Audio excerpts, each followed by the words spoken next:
आज मी तुम्हाला तुमच्या समोर तुमच्या आयुष्यामध्ये कधी न ऐकलेला आणि अख्ख्या महाराष्ट्रामध्ये आतापर्यंत कोणी न सांगितलेला 2000 वर्षापासूनचा इतिहास तुम्हाला आज मी तुमच्या समोर मांडणार आहे. थोडं लक्ष दे नाही का.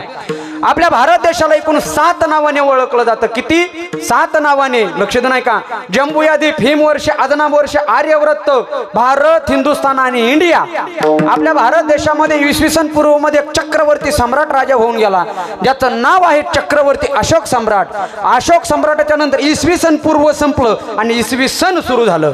100 मध्ये शक संवत्सर सुरू झालं.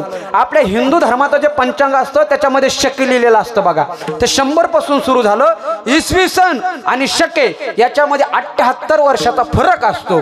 ज्याला तिथी काढता येत नाही त्यांनी इसवी सन वजा 78 करायचं किंवा इसवी सन अधिक 78 करायचं. आपोआप तिथी निघत असते. सोपं गणित आहे. आता लक्ष दे नाही का. 100 पासून शक संवत्सर सुरू झालं. आपल्या भारत देशामध्ये इसवी सन 320 साली उज्जैनचा राजा भर्तृहरी आणि त्याचा लहाना भाऊ विक्रमादित्य भारत देशाच्या गादीवरती राजा म्हणून बसला. आपल्या भारतामध्ये 455 साली स्कंदगुप्त नावाचा राजा झाला. आपल्या भारतामध्ये 712 साली सगळ्यात पहिले मोठे परकीयांचे आक्रमण म्हणजे अरबांचे आक्रमण 712 साली झाले. हे इसवी सन नंतरचे सगळ्यात पहिले मोठे आक्रमण. आपल्या भारत देशामध्ये 846 साली चोल साम्राज्याला सुरुवात झाली आणि राजा राम राजा झाला. आपल्या भारतामध्ये 946 साली लक्ष देऊ नाही का कनौज मधून भोज नावाचा राजा झाला. आपल्या भारतामध्ये 1001 मध्ये सगळ्यात दुसरे मोठे आक्रमण मोहम्मद गजनीने केले आणि दिल्लीच्या गादीवरती तो स्वतः राजा म्हणून बसला. यात मोहम्मद गजनीने 1025 मध्ये गुजरात वरती आक्रमण केले, सुरत वरती आक्रमण केले आणि भारताच्या इतिहासामध्ये सगळ्यात प्रथम सोरठी सोमनाथाचे मंदिर या मोहम्मद गजनीने लुटून नेले. हा सुद्धा भारताचा इतिहास आहे. लक्ष देऊ नाही का. आपल्या भारतामध्ये 1177 साली अजमेर मधून सम्राट पृथ्वीराज चव्हाण नावाचा राजा झाला ज्याला इतिहासामध्ये तिसरा नर म्हणून ओळख प्राप्त झाली. महाराज भारताच्या इतिहासामध्ये 1191 साली सगळ्यात मोठी लढाई झाली ज्याला इतिहासामध्ये तराईची लढाई म्हणून ओळखण्यात येते. ज्या लढाईमध्ये सम्राट पृथ्वीराज चव्हाण यांनी मोहम्मद गौरीला 17 वेळेस पराभूत केलं आणि सोडून दिलं. परत 1192 साली मोहम्मद गौरी आणि सम्राट पृथ्वीराज चव्हाण यांच्यामध्ये दुसरी लढाई झाली. पण यावेळेला मोहम्मद गौरीने कपट बुद्धीने सम्राट पृथ्वीराज चव्हाण यांना पकडून अफगाणिस्तानला नेलं आणि त्यांचे डोळे फोडण्यात आले. भारताच्या इतिहासामध्ये 1236 साली दिल्लीच्या गादीवर प्रथमच एक स्त्री बसली जिचं नाव आहे रजिया सुलताना. 1275 साली वारकरी संप्रदायाचा ज्यांनी पाया रचला त्या संत सम्राट ज्ञानेश्वर माऊलीचा जन्म महाराष्ट्र भूमीमध्ये आपेगाव या ठिकाणी झाला. हा सुद्धा भारताचा इतिहास आहे. आपल्या भारतामध्ये 1290 साली जलालुद्दीन खिलजीने खिलजी वंशाची स्थापना केली. 1296 साली त्याच्या सख्या भावाच्या मुलाने त्याचा खून केला आणि आपल्या सख्या चुलत बहिणी बरोबर विवाह केला. त्या नालायकाचं नाव आहे अल्लाउद्दीन खिलजी आणि याच्यापासूनच काही समाजामध्ये भाऊकीच्या मुलीबरोबर विवाह करण्याची प्रथा सुरू झाली. हा सुद्धा आपल्या भारताचा इतिहास आहे. लक्ष दे नाही का. दिनांक 20 जानेवारी 1303 साली या अल्लाउद्दीन खिलजीने चित्तोडवरती आक्रमण केले. त्यावेळेला राज्य करत होता राणा रतनसिंह. दुर्दैवाने राणा रतनसिंहाचा पराभव झाला आणि राणी पद्मिनीने अनेक दाशाबरोबर आत्मदहन केले. भारताच्या इतिहासामध्ये 1351 साली फिरोज शाह नावाचा राजा दिल्लीच्या गादीवरती बसला. आपल्या भारतामध्ये 1459 साली गुरु नानक यांचा जन्म झाला. 1498 साली या भारतामध्ये एक पोर्तुगीज आला ज्याचं नाव आहे वास्को डी गामा. आपल्या इतिहासकारांनी शिकवलं वास्को डी गामा हा पोर्तुगीज होता, तीर्थयात्री होता, पर्यटक होता. पण लक्ष देऊ नाही का तो सगळ्यात मोठा भामटा चोर होता कारण त्यांनी परत जाता वेळेस 53 सोन्याचे भरलेले झाजू लुटून नेले. याच ठिकाणी 14 शतक संपलं आणि 15व्या शतकाला सुरुवात झाली. आता लक्ष देऊ नाही का. आपल्या भारत देशामध्ये 1526 साली अफगाणिस्तान मधून बाबर आला. बाबरने इब्राहिम लोधीचा पराभव केला आणि दिल्लीच्या गादीवरती स्वतः राजा म्हणून बसला. हाच नालायक बाबर 1528 साली अयोध्याला गेला. त्याने राम मंदिरामध्ये नमाज पाडला म्हणून त्याच्या नावाने तेव्हा बाबरी मस्जिद तयार झाली. 1530 साली बाबर मेला. बाबरचा मुलगा हुमायून राजा झाला. 1556 साली हुमायून मेला. हुमायूनचा मुलगा अकबर राजा झाला. 1576 साली अकबर आणि राणा प्रताप यांच्यामध्ये घनघोर युद्ध झाले. त्या युद्धामध्ये कोण हरलं आणि कोण जिंकलं याचा शोध अजून इतिहासकाराला लागला नाही। आणि महाराज 15व्या शतकाच्या शेवटी या महाराष्ट्र भूमीमध्ये या भारत देशामध्ये काहीतरी चांगलं घडलं। आता लक्ष देऊन ऐका, तो दिवस होता 12 जानेवारी 1598 साली याच महाराष्ट्राच्या भूमीमध्ये लखोजी जाधव यांच्या पोटी एक दिव्य कन्या रत्न जन्माला आलं, ज्यांचं नाव होतं जिजाबाई साहेब। हा सुद्धा आपल्या भारत देशाचा इतिहास आहे। 1598 साली जिजाबाई साहेबांचा जन्म झाला। 1599 साली भारतामध्ये ईस्ट इंडिया कंपनीची स्थापना झाली। 1605 साली अकबर मेला, अकबरचा मुलगा जहागीर राजा झाला। 1608 साली वारकरी संप्रदायाचे कळस असणारे जगद्गुरु तुकोबारायांचा जन्म झाला।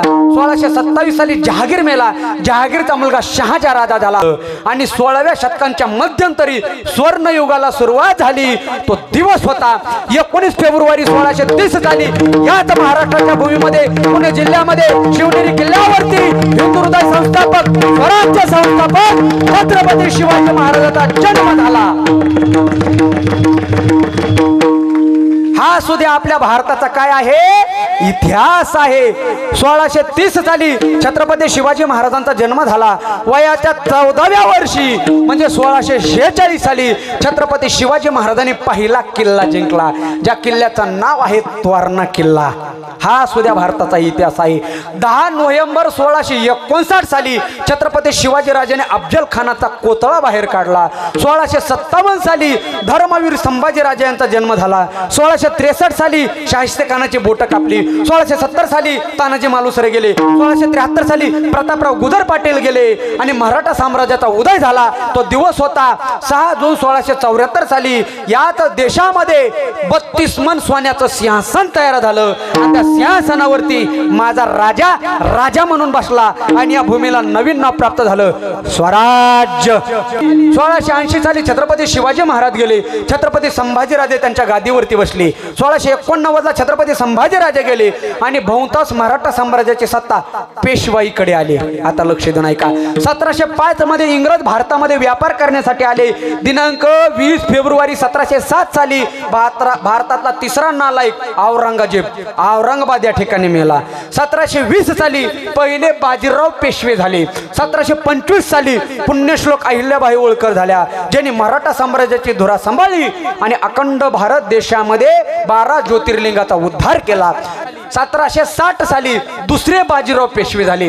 1799 साली यशवंतराव मल्हार झाले, ज्यांनी मराठा साम्राज्याची धुरा सांभाळली आणि अटके पार स्वराज्य नेऊन मिळवलं। याच ठिकाणी 17वे शतक संपलं, 18व्या शतकाला सुरुवात झाली। 1 जानेवारी 1818 साली महाराष्ट्र भूमीमध्ये भीमा कोरेगाव युद्ध झालं। 1848 साली क्रांतीज्योती सावित्रीबाई फुले, महात्मा ज्योतिबा फुले यांनी त्रिशिक्षणाचा पाया प्रथम मोकळा केला। 1857 साली इंग्रजांच्या विरोधात पहिला चले जाऊचा उठाव झाला। 1882 साली वंदे मातरम गीत आलं। 1885 साली या भारत देशामध्ये काँग्रेस पक्षाची स्थापना झाली। 1891 साली भारतरत्न डॉक्टर बाबासाहेब आंबेडकर यांचा जन्म झाला। 1898 साली साने गुरुजीचा जन्म झाला। 1902 साली स्वामी विवेकानंद गेले। 1910 साली शेगावचे गजानन महाराज गेले आणि 1917 साली श्री क्षेत्र आळंदी या ठिकाणी कसं जगावं आणि कसं मरावं, आतापर्यंत विद्यार्थ्याला फी नाही आणि शिक्षकाला पगार नाही, ती सद्गुरू जोग महाराज वारकरी शिक्षण संस्था 1917 साली श्री क्षेत्र आळंदी या ठिकाणी स्थापन झाली। हा सुद्धा आपल्या भारत देशाचाच इतिहास आहे। 1920 साली लोकमान्य टिळक गेले। 1926 साली हिंदू हृदय सम्राट बाळासाहेब ठाकरे यांचा जन्म झाला। 1929 साली लता दीदीचा जन्म झाला। 1930 साली काँग्रेस पक्षाची सत्ता गांधी घराण्याकडे आली आणि 1931 साली राजगुरू भगतसिंग सुखदेव अशा अनेक क्रांतिकारकांना फासावरती देण्यात आली। 1940 साली शरदचंद्र पवार यांचा जन्म झाला। 1942 साली वर्ध्यातून इंग्रजांच्या विरोधात दुसरा चले जाऊचा उठाव झाला आणि अखेर 15 ऑगस्ट 1947 साली आपला भारत देश पुन्हा एकदा स्वातंत्र्य झाला. 1947 ला भारतरत्न डॉक्टर बाबासाहेब आंबेडकर यांनी मसुदा समितीची स्थापना केली. 1948 ला 1948 ला महात्मा गांधी गेले. 1949 ला भारत देशाची राज्य घटना लिहिण्यात आली. 1950 ला अंमलात आली आणि 1952 ला लोकसभेची पहिली निवडणूक झाली आणि देशाचे पहिले पंतप्रधान कोण? पंडित जवाहरलाल नेहरू झाले. आणि 1956 साली कर्नाटक राज्याची निर्मिती झाली. हा सुद्धा भारताचा इतिहास आहे. दिनांक 1 मे 1960 साली महाराष्ट्र राज्याची निर्मिती झाली. 1962 साली चीन भारत युद्ध झालं, ज्या युद्धामध्ये चीनने 35,000 एकर भूमी लुटून नेली. 1965 साली परत भारत पाकिस्तान युद्ध झालं, पण त्यावेळेला पाकिस्तानचा पूर्णपणे पराभव झाला, कारण त्यावेळेला देशाचे पंतप्रधान एक धोत्रावाले होते, त्यांचं नाव होतं लाल बहादूर शास्त्री. 1966 साली लाल बहादूर शास्त्री गेले आणि 1966 सालीच हिंदू हृदय सम्राट बाळासाहेब ठाकरे, धर्मवीर आनंद दिघे आणि दादासाहेब कोंडके यांनी शिवसेना पक्षाची स्थापना 1966 साली केली. 1972 साली भारत देशामध्ये सगळ्यात मोठा दुष्काळ पडला आणि दुष्काळातच इंदुरीकर महाराजाचा जन्म झाला.